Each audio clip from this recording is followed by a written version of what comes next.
In 1945, Japan surrendered to the Allied forces, officially ending World War II. The liberation of the Philippines began in February 1945 with the Battle of Manila, as Allied forces launched their efforts to free the city from Japanese control. By March 1945, the intense fighting had ended, resulting in the city liberation, though it suffered a massive destruction.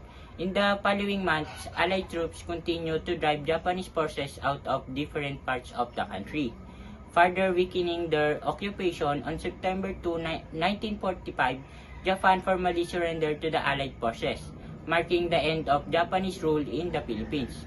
After this, the Philippines Commonwealth government led by President Siargao Ismeña was reinstated, paving the way for the full restoration of Philippine independence, which was officially recognized on July 14, 1946.